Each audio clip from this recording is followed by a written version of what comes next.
ஆதி திருவரங்கம் கோவில். இந்த கோவிலானது ஸ்ரீரங்கம் ரங்கநாதர் கோவிலுக்கு 2000 ஆண்டுகளுக்கு முன்பே கட்டப்பட்ட கோவில் அப்படின்னு சொல்கிறாங்க. இந்த கோவில் இருக்கிற இடம் பார்த்தீங்கன்னா இப்போது இருக்கிற கள்ளக்குறிச்சி மாவட்டத்துக்கும் திருக்கோவிலிற்கு அருகில் இருக்குதுங்க. மணலூர்பேட்டையிலேருந்து ஒரு 5 கிலோமீட்டருக்குள்ளார இந்த கோவில் வரும். இந்த ஆதி திருவரங்கம் கோவிலானது என்ன ஃபேமஸ் அப்படின்னு சொல்லிட்டு பார்த்தீங்கன்னா, கிட்டத்தட்ட இந்த இடத்துல இருக்கிற கடவுளுடைய பேரும் ரங்கநாதர் தான்.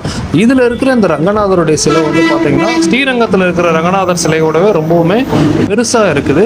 இந்த கோவிலுக்குள்ள நம்ம வரும்போதே பார்த்தீங்கன்னா வெளியில் இருக்கிற இந்த கோவில் சுற்றுச்சுவர்கள்லாம் ரொம்ப பிரம்மாண்டமாகவும் உள்ளே இருக்கிற ஒரு நெற்களஞ்சியமே இருக்குது. அந்த நெற்களஞ்சியமே ரொம்ப பெருசான பிரம்மாண்டமான நெற்களஞ்சியமாக இருக்குது. இந்த நெற்களஞ்சியத்துக்குலாம் பார்த்தீங்கன்னா அந்த காலத்தில் ராஜாக்கள் காலத்தில் கிராமத்து மக்கள் கோவிலுக்குன்னே நன்கொடை கொடுத்துருக்கு. இந்த கோவிலை நீங்கள் தவறாமல் பாருங்கள். ஏன்னா இது கோவிலுக்குள்ள நம்ம போகும்போது பார்த்தீங்கன்னா அந்த ரொம்ப பழங்காலத்துக்கான கோயிலை அப்படியே பழமை மரமாக வச்சுருக்காங்க. இதுக்குள்ளார போயிட்டு பார்த்தோன்னா நிறைய இடத்துல சிமெண்ட் தரையெல்லாம் போட்டு வச்சுருப்பாங்க கோயில்களில் போகும்போது. அது மாதிரிலாம் இல்லாமல் அந்த பழைய கோயிலே அப்படியே மெயின்டைன் பண்ணிட்டு இருக்கும்போது நமக்கு உள்ளே போகும்போது அந்த ஒரு ஃப்ரெஷ்னஸ் கிடைக்குது. ஸோ தவறாமல் உங்களுடைய குடும்பத்தோடு நீங்கள் இந்த கோயிலுக்கு பார்க்கலாம்.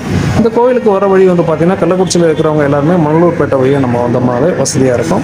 அதே மாதிரி கடலூர்லேருந்து நாங்கள் போனோம். கடலூர்லேருந்து போகும்போது திருக்கோவிலூர் போயிட்டு திருக்கோவிலூர்லேருந்து மணலூர்பேட்டை வழியாக இந்த கோயிலுக்கு போயிருந்தீங்க. தவறாமல் இந்த கோயிலில் நீங்கள் இங்கே இருக்கிற கடவுளை தரிசிக்கலாம். இதோட பெருமைன்னு சொல்லிட்டு அவங்க சொல்லிக்கிறது பார்த்தீங்கன்னா இது ஸ்ரீரங்கம் கோயிலோட ரொம்ப பழமையான கோவில். அங்கே இருக்கிற கோயில் உருவாக்கப்படுறதுக்கு முன்னாடியே இந்த கோயில் உருவாக்கப்பட்டதுன்னு சொல்லி